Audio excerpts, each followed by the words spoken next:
कहाँ से शुरुआत करें? बस आपके साथ आज जो हम बैठे हैं, बस यहीं से शुरुआत हो चुका है और मैंने जैसा कहा है कि विदाउट एनी रीज़न कोई भी चीज़ें नहीं होती हैं। कोई ना कोई कारण है जिसकी वजह से आप मेरे साथ बैठे हुए हैं। बस आज से ही शुरू हो जाइए और आज से ये मत देखिए कि क्या होगा, क्या नहीं होगा या मैं वहाँ तक पहुँचूँगा या नहीं पहुँचूँगा। उसका रीज़न है कि जब आप किसी चीज़ में डाउट करते हैं, पर्सनल लाइफ़ में भी, अगर आप डाउट करते हैं ना, तो जो चीज़ नेगेटिव होती है, वो सबसे पहले आपको आपका यूनिवर्स आपको देने की कोशिश करता है। ठीक है? तो ये यूनिवर्स को कुछ समझ में नहीं आता है कि आप क्या सोच रहे हैं। आप अगर सोचेंगे कि अब मेरे पास पैसे नहीं है, तो वो पैसा आपका खत्म होना शुरू हो जाता है। आप ये सोचेंगे मैं अकेला हूँ, तो और अकेलापन महसूस करना शुरू करेंगे। तो यूनिवर्स को कुछ समझ में नहीं आता है कि आपको चाहिए क्या? आप जिस तरह का सोचेंगे, बिल्कुल उसी तरह का यूनिवर्स आपसे बिहेव करना शुरू करेगा।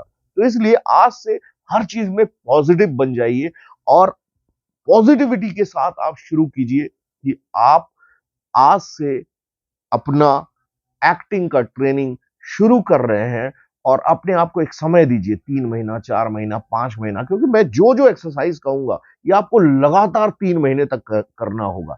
तब जाकर आपको बेसिक तैयारी हो पाएगा। फिर लास्ट में हम करेंगे कि जिस तरह के ऑडिशन या अलग-अलग कैरेक्टर्स को आपको घर में करना है ऑडिशन में करना है, वो आपको घर में ही कर लेना है। अगर आप इस तरह के कैरेक्टर्स कर लेते हैं, तो ध्यान में रखिए कि इतने सारे कैरेक्टर्स करने के बाद जब आप ऑडिशन में जाएँगे या ऑडिशन घर से देंगे, तो भी आपको कोई भी दिक्कत का सामना नहीं करना पड़ेगा क्योंकि आपको बेसिक ट्रेनिंग लिया हुआ है आपने, ठीक है?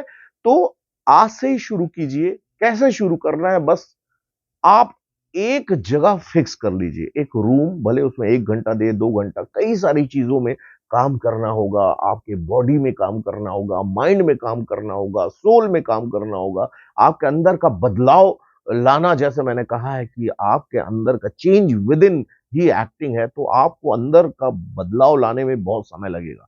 तो इसलिए लगातार जो-जो प्रैक्टिस मैं कहूँगा, वो प्रैक्टिस आपको 3 महीने तक करना है। एक प्रैक्टिस पहले पकड़िए 7 दिन तक, उसके बाद दूसरी प्रैक्टिस आएगी तो उसको फिर उसमें जोड़िए, फिर तीसरी प्रैक्टिस आएगी, ये 3 का कॉम्बिनेशन कीजिए, इस तरह का लगातार आपको करना है। तो मतलब शुरू में अगर 1 घंटे देते हैं, तो बाद में जाके आपको 5 घंटे देना पड़ेगा।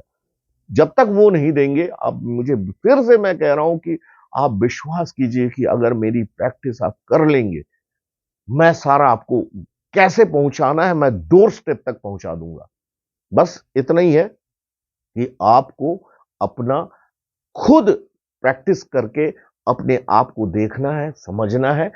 तो आपको एक रूम ले लेना है एक अलग से, वो आपकी एक्टिंग का रूम होगा। वो रूम में आपको एक्टिंग रिलेटेड ही अधिकतर चीज़ रखिए, पानी पीने के लिए रखिए, बुक्स रखिए कई सारे हिंदी, इंग्लिश बुक्स रहिए, कुछ पेंटिंग अगर हो या कुछ फ़ोटोग्राफ हो जो एक्टिंग से रिलेटेड है, मतलब वो माहौल ही ऐसा बना दीजिए कि आप एक्टर बन गए हैं। कोई एक्टर बनने के पहले ना आपको अंदर से अपने आप को एक्टर महसूस करना होगा। जब तक आप महसूस नहीं करेंगे ना कि आप एक्टर हैं, तब तक आप एक्टर बन नहीं सकते। इसलिए सबसे पहला काम है कि आपको महसूस करना है कि यू आर एक्टर और एक्टिंग के लिए आप बने हुए हैं, तो आपका जो रूम भी है ना, वो आपके पर्सनैलिटी को रिफ्लेक्ट करना चाहिए।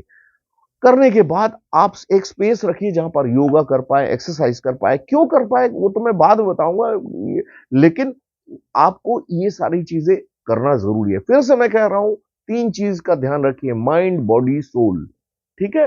बॉडी में ये सारे एक्सरसाइज़ आते हैं क्योंकि जितने एक्सरसाइज़ करेंगे आपके माइंड उतना एक्टिव होगा और ये पूरा माइंड का खेल है। मैं आपको धीरे-धीरे बताऊँगा क्यों माइंड का खेल है। तो आज से शुरू कीजिए, अभी से शुरू कीजिए।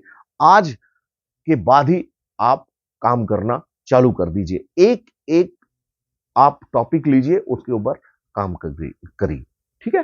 तो स्टार्ट फ्रॉम टुडे।